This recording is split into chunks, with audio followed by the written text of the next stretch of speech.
Existe o PMDB corrupto, existe o PT corrupto, existe o PPS corrupto, existe o PSDB corrupto. A corrupção é uma constante na política brasileira. Mas veja bem, a grande corrupção da política brasileira é o Banco Central. Hoje, por exemplo, o Banco Central está tomando dólar, sabe que o dólar entra no Brasil à vontade, mas ele tem que ser garantido com as reservas. Então o dólar entra, se converte em real e é aplicado em letra do Tesouro Nacional a 8,75 ao ano. Nos Estados Unidos não tem juros. Sendo que foi tomado lá fora a zero. Foi tomado lá fora a zero. Então, o governo brasileiro faz o que com esse dólar? Aplica, depois de convertido em real, a 8,75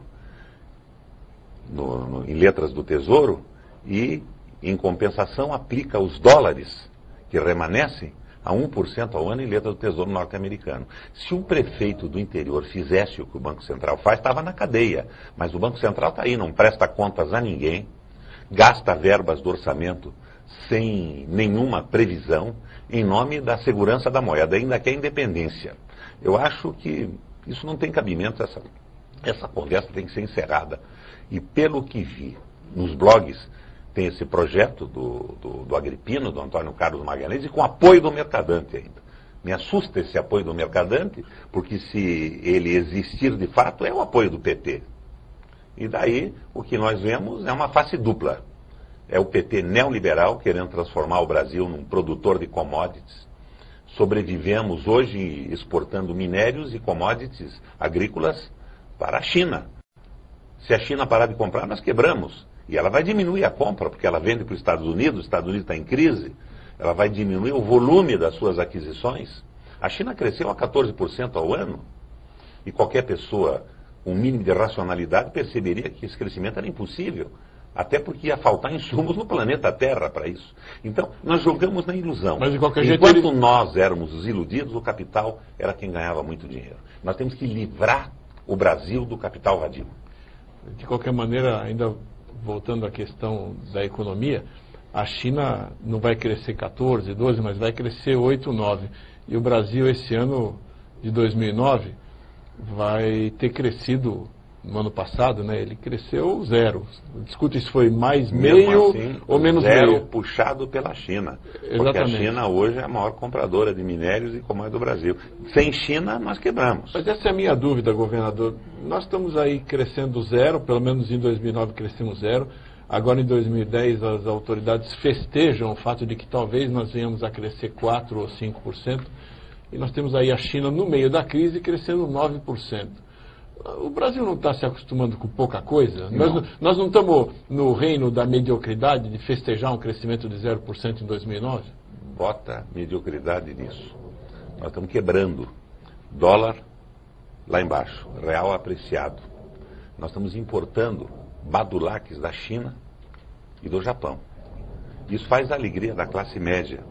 E da classe C, D e E, que a boa política social do governo do Lula fez recuperar o poder aquisitivo. Está todo mundo satisfeito. Estão comprando eletrodomésticos baratos. Mas o Brasil está se desindustrializando. O que foi que aconteceu no primeiro governo Fernando Henrique? As fábricas as montadoras de automóvel estão comprando autopeças fora do Brasil. Lembra quando o Fernando Henrique abriu que 250 mil trabalhadores do setor foram desempregados? E nós estamos festejando. A classe média festeja o dólar 1,70, vai passear em Miami, vai para a Europa. E todo mundo na alegria. Agora o Brasil está se desindustrializando.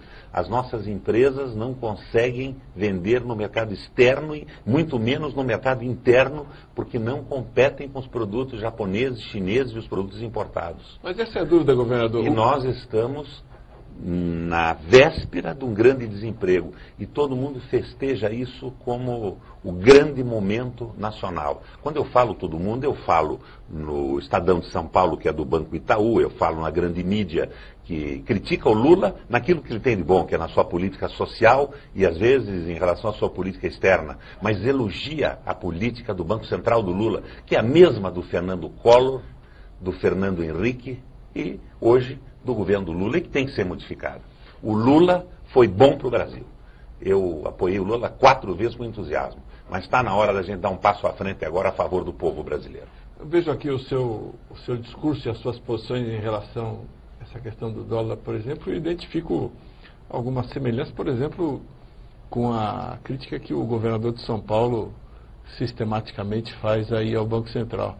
O senhor, nessa questão da economia, está mais próximo da posição do Serra do que da posição do governo do PT? Olha, eu não sei bem qual é a posição do Serra. Você disse que ele faz crítica. Eu não vi ainda essas críticas.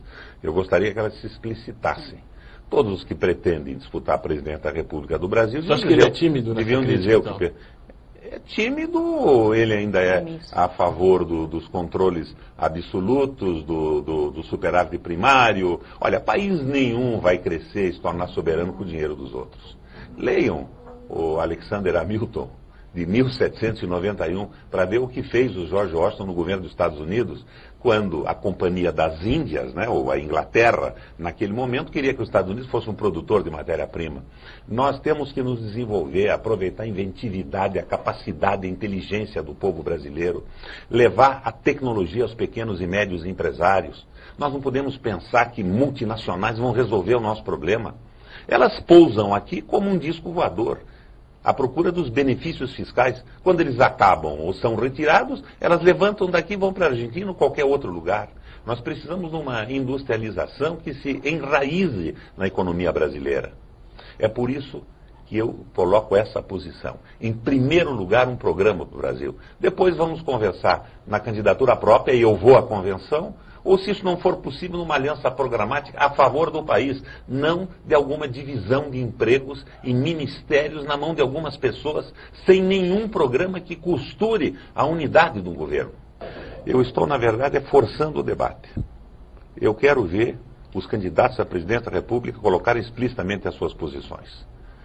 O governo Lula tem que dar um passo à frente. O PT tem que se livrar do Banco Central independente e do neoliberalismo. Voltar um pouco às suas origens, ou então se afastar do processo de escolha nacional, porque vai ser um retrocesso. Nós estamos na véspera de uma crise, nós estamos nos desindustrializando e estamos entrando na globalização desta forma. Nós estamos voltando a uma situação primária de produtores de matéria-prima. A época do café, da madeira, isso não tem cabimento. O Brasil precisa ter independência, soberania, precisa investir na educação, precisa investir nas empresas brasileiras, precisa trazer ciência e tecnologia para o processo industrial. Isso é modernização. O resto é transformação do país numa espécie de república associada às grandes potências. Um Porto Rico de dimensões continentais. Muito bem, vamos agora... Ou uma China com menos habitantes.